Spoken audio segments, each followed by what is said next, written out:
This is Johnny, the chubby, Caucasian, Christian, closeted conservative. Some might say I'm everything wrong with the world, but don't take their word for it. Make up your own mind.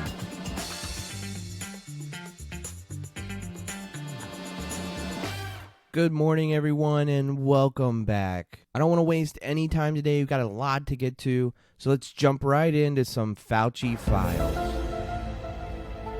Now, 2 weeks ago, on my previous episode, we broke down two audio clips of Dr. Fauci. One was from a press conference at the White House, and the second was during a CNN interview. Dr. Fauci was comparing the two presidents that he had worked under during the COVID crisis. My personal opinion is I felt like he painted Donald Trump in a bad light. I think he hinted at being muzzled or censored. If you want to hear the full clips, go back to my previous episode, episode 6. The entire first half is all about Dr. Fauci. I play 4 minutes worth of interviews and questions that I believe Dr. Fauci hints at this idea of being muzzled or censored. And here are the highlights from those 4 minutes. I can tell you, I take no pleasure at all in being in a situation of contradicting the president. So it was really something that you didn't feel that you could actually say something and there wouldn't be any repercussions about it. The idea that you can get up here and talk about what you know, what the evidence, what the science is, and know that's it. Let the science speak. It is somewhat of a liberating feeling. Did the lack of candor, did the lack of facts in some cases over the last year cost lives? You know, it very likely did. You know, I don't want that, John, to be a soundbite. If you're going to believe that Donald Trump censored Dr. Fauci and then read these emails and then hear what he says when he's under Joe Biden, they conflict. I hope that's common ground that we can find on. They conflict. So at one point, he was not telling the truth, the whole truth, and nothing but the truth. When these people emailed him and he emailed them back saying he was not being censored, he was either not telling the full truth, or under President Joe Biden, when he is hinting at that he was muzzled or censored, he's not telling the entire truth. And during both of these times, my wife and I made decisions that revolved around what Dr. Fauci and the CDC was saying. Now I'm starting to find out that either for a whole year under Donald Trump, Dr. Fauci was worried about losing his job and contradicting the president and not telling me the full truth, or now he's not telling the full truth. So I found yet another email. This one is from March 1st. Now, like I said, I'm still in the very, very beginning of reading these emails. I think I'm only like a few hundred pages in. Again, I have posted every email that I have found interesting. There's been a couple of comical ones out there. I have posted them on my Facebook. This doctor, Lawrence Brown, emails Dr. Fauci, and it's kind of a lot. I'm going to paraphrase and not read the whole thing just for the sake of time. So he begins it by, Dear Dr. Fauci, those of us who seek factual, scientifically based information to the highest degree that it is possible to obtain will remain hungry and on the alert for whatever complete up to the moment information that you may have as humanity proceeds deeper into the COVID-19 potential pandemic. He says, we have trusted you through several previous pandemics to provide us with information. Therefore, I know I'm not alone in being appalled and frightened by President Trump wanting you to issue information about the current crisis only after it has been cleared by his administration. In his office as President Donald Trump may be de facto commander-in-chief, there is nothing about his office that confers expert-in-chief on him, and what he chooses to say or not say about COVID-19 and its spread should be treated by the media or anyone as information that is trustworthy for being factual and scientifically based information to the highest degree that is possible to obtain. Even though Dr. Brown does not seem to be Trump's biggest fan, it appears that he pulls similar to Dr. Shalomik. In the second paragraph, he says, I hope that you find it in yourself and in the mission of your office to publicly assure the American public in no certain terms that you will not be censored. So, Dr. Fauci's response, one sentence. The man doesn't even say, hi, Dr. Brown, like he does for everybody else. I wonder if it's because his last name is a color. He says, I can assure you, I am not being censored. Lawrence Brown emailed him March 1st, 2020 at 1:57 p.m. Dr. Fauci replies March 1st, 2020 at 7:21 p.m. Are you guys following what I'm saying here? There's contradiction here, and it's scary. It's scary for me. I have a wife and a 3-year-old, and I made decisions back in 2020 based off of information that I read from the NIH, Dr. Fauci, and the CDC. And now twice that I know of, that I've made you aware of, that I've played on here, Dr. Fauci has come out and kind of hinted that it's possible he was censored. Now I have 3 emails from him replying to doctors saying that he was not censored. Now again, unfortunately with Dr. Brown here, his information is redacted as well. There does appear to be a signature under his name, like a common email signature that I'm assuming would have his email address, possibly phone number, and maybe an address. Still, if Dr. Fauci was really being silenced and very fearful of contradicting the president and worrying about what would have happened to him, the doctor I would have reached out to would have been Mark Shalomic. The man lists his address. I'm assuming it's his work address. Phone number, fax number, several different emails. He works at the University of Pittsburgh School of Medicine. If Dr. Fauci really was in a bind and wanted to have an off-the-record conversation with someone about him being censored or silenced, I get the whole email thing. They probably do check it. But he could have got in his car and you could have drove to Pittsburgh and talked to this Mark Shalomic doctor. They could have come up with a plan and gotten the correct information out to individuals.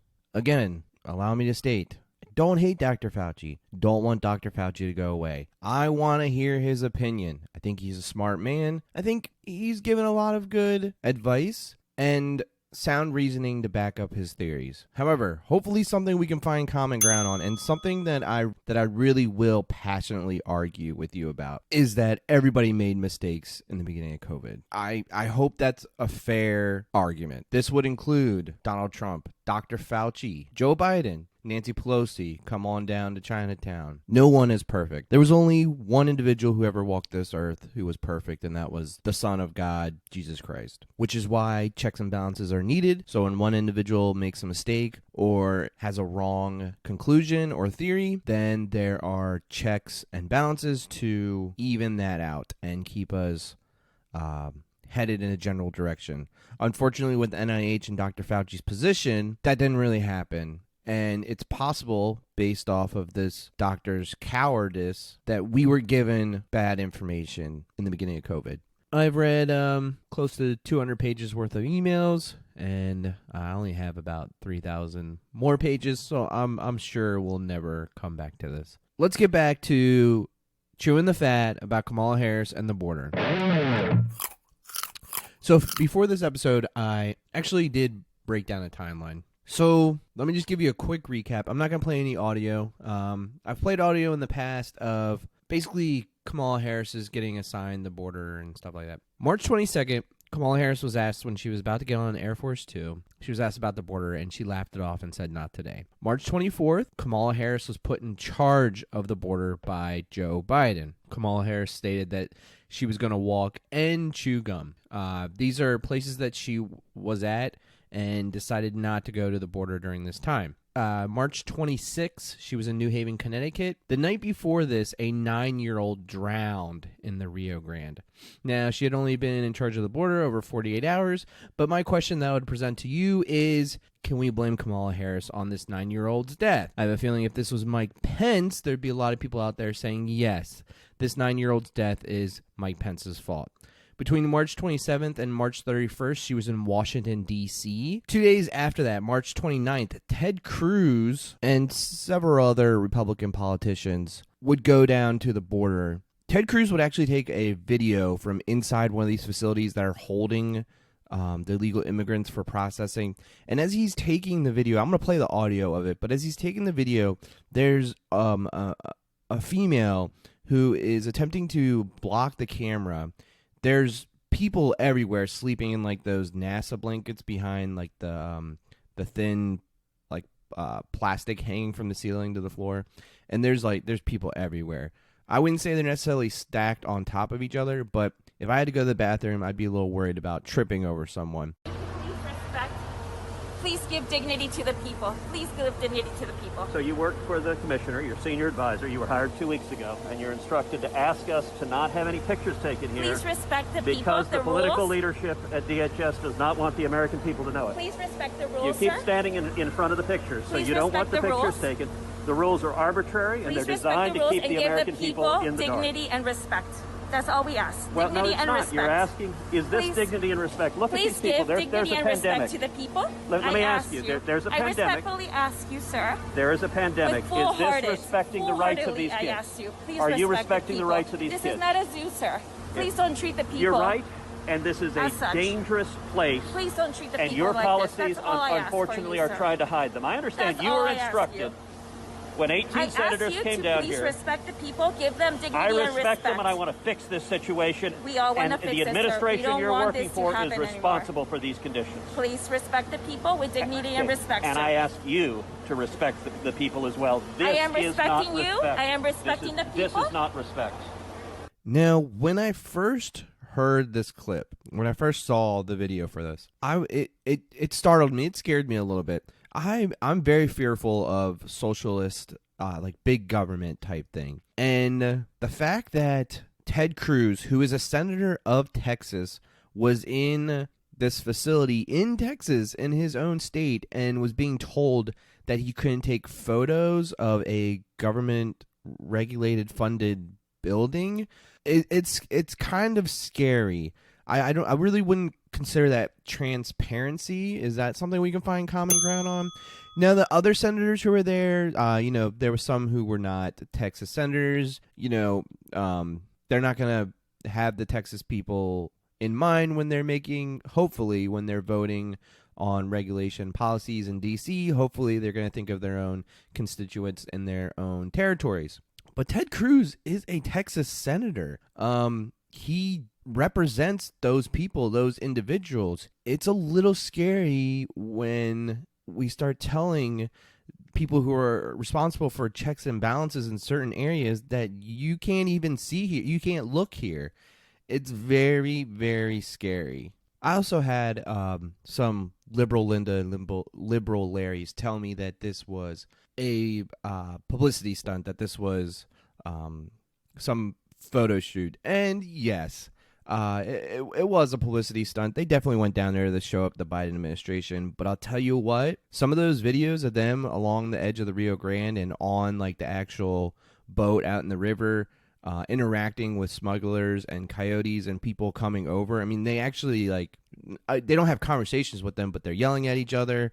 They're, shining lights at each other. They see, our senators see illegal immigrants coming into the country. I mean, it's one of the best publicity stunts I've witnessed in the last couple of years. Did they have ulterior motives? Yes, I'm sure the majority of them did. Ted Cruz, that is his state. So, I mean, he has every right to be there. He has every right to be concerned when he is in the Capitol voting and proposing laws and regulations. He needs to have his constituents in mind for his state and what they need and what they want. So for him to be down there, it makes a lot of sense. It's a lot better than Texans fleeing Texas to go to D.C. or AOC going down there. I mean, you want to talk about a photo shoot, publicity stunt. AOC going down to the border when she's a representative of New York. That's a little tough. And you could split hairs over the other 18 senators that were with Ted Cruz. Should they have been there? Should they not have been there? I mean, I'm willing to have the conversation, but it was one of the best publicity stunts that I've seen in my lifetime. Ted Cruz won me over hook, line, and sinker. Whatever problems him and I had in the past, I've completely forgot all of them. I mean, Ted Cruz and those jeans. They should have casual day at the Capitol more often. Unfortunately, Ted Cruz appears to be happily married. I am as well. I'm very happily married and comfortable enough in my sexuality when I can admit that Ted Cruz did not look awful that day. April 1st through the 4th, Kamala Harris would be in Brentwood, California. She decided to make her way down for the 5th to Oakland, and then, of course, she would get on Air Force 2 and travel all the way to Chicago for one day, the 6th, and then April 7th through 18th, she would be in Washington, D.C. She'd sneak away for the 19th to go to North Carolina, and then travel all the way back up north on the 23rd to go to New Hampshire. 29th, she would be in Baltimore. Then, June 7th, right in the early of June, Kamala Harris decided that she was going to go to Guatemala and Mexico, and she received a lot of criticism. I didn't really critique her that much. I think it was sad that we had to wait this long for something to actually happen. But, she did talk about root causes and enforcing the laws. I spoke about this in my last episode, so if you missed it, go back. But she basically said that, well, she actually did say that they would walk and chew gum at the same time. So it was actually nice to see her do one of them on June 7th. Between June 8th and June 10th, and including June 10th, Kamala Harris was in Guatemala and Mexico. She was asked several questions about the border. She did an interview with Lester Holt, which I played a decent portion of it in my last episode. I'm not going to play it here now. But there were two instances along this trip where she defended herself about not going to the border. There's a Univision clip here that I'm going to play where she's asked about the border, and I would say she becomes angry. And then during her press conference in Mexico, Jeremy, I believe from The Guardian, asks her a question about visiting the border. Both of these, she kind of giggles and laughs, and there's definitely frustration. But little did she know that a little over 2 weeks, and keep this in mind, a little over 2 weeks from these comments, she would be in El Paso. I've said I'm going to go to the border. And when are you going to the border, Vice President? The administration has asked. I'm not finished. I've said I'm going to the border. And also, if we are going to deal with the problems at the border, we have to deal with the problems that cause people to go to the border, to flee to the border. And that is the root causes. So my first trip as Vice President of the United States was to go, in terms of a foreign trip, to Guatemala, to be on the ground there, to address and to be informed of the root causes. Why are the people of Guatemala leaving? Do you have a date? I will keep you posted. Just to clear something up that's been, in the news for the last 24 hours or so, Can you commit right now that you will indeed visit the U.S.-Mexico border, and will you do it soon? Jeremy, let me tell you something. Yes, I will, and I have before. Listen, anybody, especially if you're from California, I've spent a lot of time on the border, and both going there physically and aware of the issues. But the reality of it is that we need to prioritize what's happening at the border, and we have to prioritize why people are going to the border. Now, I don't know about you, but both answers to that question does not sound like someone who has plans to visit the border soon. Now, this one happened before those two. This is from her press conference with the Guatemala president, and she was asked a 2 or 3 part question by a reporter. So I clipped it down to get the question about her going to the border and her response to going to the border. And then one more, just because we're going to Mexico tomorrow. Madam Vice President, there have been questions about why you and President Biden have yet to visit the border, the U.S. southern border. And I'm wondering if you can answer some of those. Republicans have charged that you're not taking the situation there seriously. So how do you respond to that criticism, and when will that visit come? On the issue of Republicans' political attacks or criticism or even concerns. The reason I am here in Guatemala as my first trip as Vice President of the United States is because this is one of our highest priorities, and I came here to be here on the ground to speak with the leader of this nation around what we can do in a way that is significant, is tangible, and has real results. And I will continue to be focused on that kind of work as opposed to grand gestures. Going to the border would be a grand gesture. Unfortunately, she did not know that she was being played again by another Caucasian male. Because 15 days after she made this announcement, she would announce that she was going to go to El Paso, Texas, and 2 days after that, she would actually be there. That's 17 days after she said going to the border would be a grand gesture. On June 15th, Trump announced that later this month he would be going to meet with Greg Abbott. He ended up going on the 30th. The article I read when this first happened that I posted on Facebook didn't really specify what time he would be going or what date it was. I think it was actually a couple days after this they finally ironed out the details. 8 days after Donald Trump announces he's going to the border, guess who just has a weekend just open up out of the blue?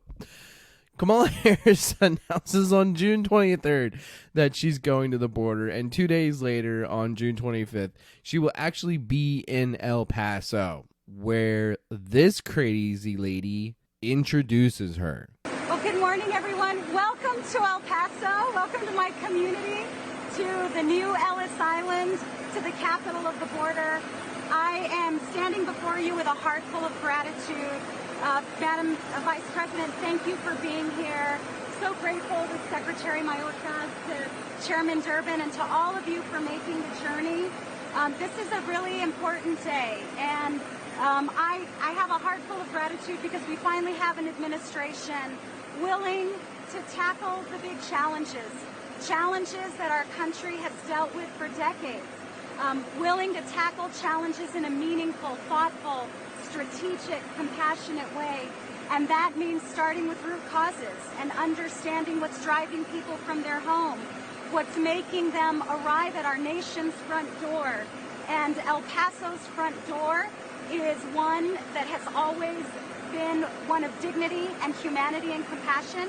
And so I look forward to today and everything that we will all learn and explore together. Thank you. Wow. Congresswoman Veronica Escobar has to be the most out-of-touch individual that I've ever heard speak.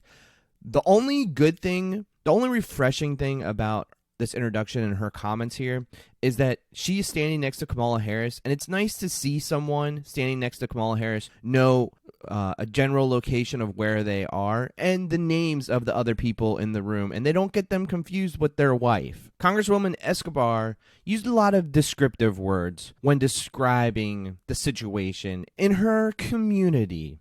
She said it's nice to have an administration who's willing to tackle challenges in a meaningful, thoughtful, strategic, and compassionate way. El Paso's front door has always been one of dignity, humanity, and compassion. Congresswoman Escobar, I'm going to play some audio here of what you consider to be dignity, humanity, and compassion.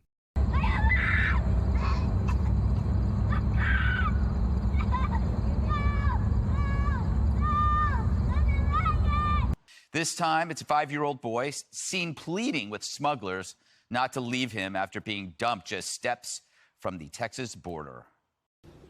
Disturbing new images this morning of a 10-year-old boy alone and afraid when he was discovered by a Border Patrol agent in the middle of the Texas desert last Thursday.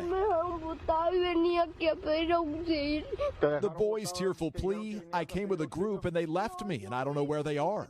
The agent asked if he came with his mom and dad.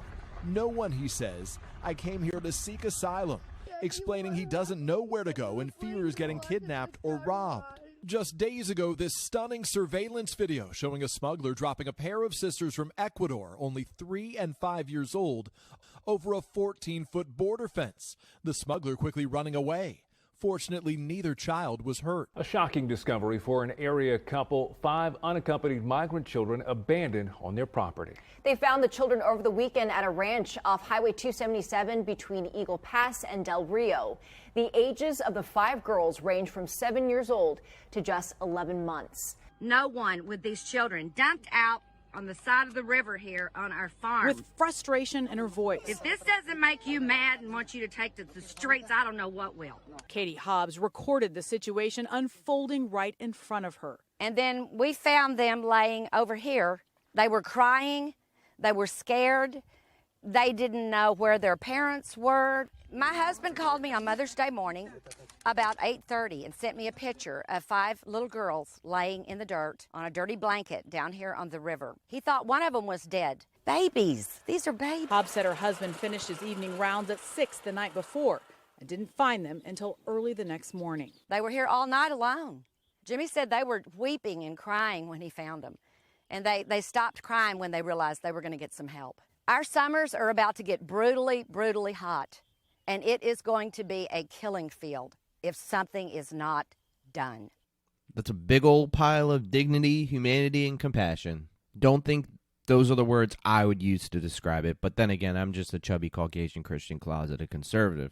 I'll leave you with my opinion of the border. I agree with what Trump said. Our borders need to be safe and secure. They need to be closed, and they need to have a giant door in it. We are a country of immigrants. Totally understand it. I get it. But there are some things that need to happen for the security and safety of our citizens and our family and our children. Number one is there should be health checks, especially during a pandemic. If you are a radical progressive or liberal Larry or Linda, and you're pushing for masks and everybody to get vaccine, no shoes, no shirt, no vaccine, no service type individual, you really should be on the same page with me when it comes to health check. I'm not talking about disabilities or anything like that. Those people should be welcome in this country. But we need to do some sort of health check, especially with COVID-19, to make sure that you're not going to start some super spreader event. We're going to require lawmakers and certain jobs are going to require individuals to get the vaccine. And if they choose not to get the vaccine, they're going to have to take a COVID test regularly. And we need to make sure that every individual who's coming into this country from whatever border and wants to join our family and stay here, they need to get some sort of COVID test or vaccine. And if they have COVID, they need to quarantine for 2 weeks. Secondly, we need to do some sort of background check on every single individual that comes in. We need to make sure that you don't have any terrorist, extreme terrorist ties or gang ties. Yes, the majority of these individuals, when they cross the border, they want to find Border Patrol. They want to turn themselves in. They want to become citizens. They are just looking for a better life. But 19 individuals caused the 9/11 terrorist attacks. There are individuals coming across that border who are not turning themselves into Border Patrol, who have nefarious intentions. And yes, without sort of citizenship or ID or being in the country legally, it might be difficult to get on a plane and cause something similar to a 9/11 attack,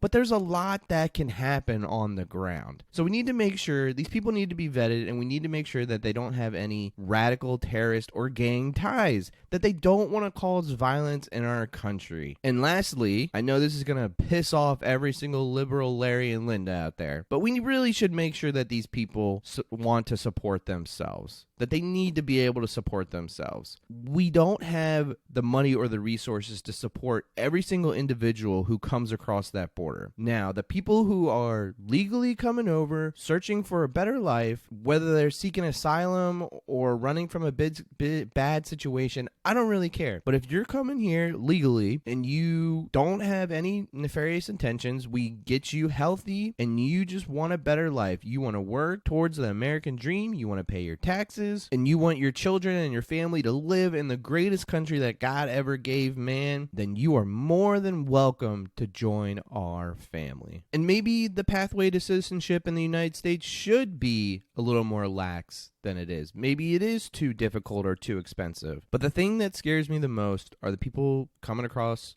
our border, coming into this country illegally, who have nefarious intentions. And I would hope that that would scare anybody. Thank you, everyone, for joining me today. Please look me up on Facebook, YouTube, or wherever you get your podcasts. All you have to do is search the Chubby Caucasian Christian Closeted Conservative and look for my eagle. A family member of mine painted that eagle, and I loved it so much that she gave me the original. She has a Redbubble account that's in my description, and she is very, very, very talented. She just painted a new eagle where the eagle is clutching the American flag. She's very talented. It's very beautiful. So go on over, check out her Redbubble account. They have all of these cool items that you can get her prints on. I was just looking at the new eagle she printed them, trying to decide whether to get it on a travel mug, get an actual print of it to hang on the wall, or some sort of hoodie or t-shirt. Also, check out my Anchor account. I just learned about this feature on my Anchor account. You can go and leave me a voice message. So those of you who don't like to type, it's just a couple of quick clicks, and you can leave me a voice message Unfortunately, it can't be over a minute long, but if you have more than a minute worth of things to say, feel free to leave me multiple messages. You can now ask your Alexa to play the Chubby Caucasian Christian Closeted Conservative podcast, and she'll play the most recent episode for you. When I first started brainstorming to do a show, I set a goal to put out an episode every other Tuesday for 6 months, for a total of 12 episodes. So this is episode number 7. I'm over halfway, and I have to start thinking about what's next for this show. Do I want to keep it going or not? So please subscribe, rate, like, comment, give me some sort of feedback, and we will see you later.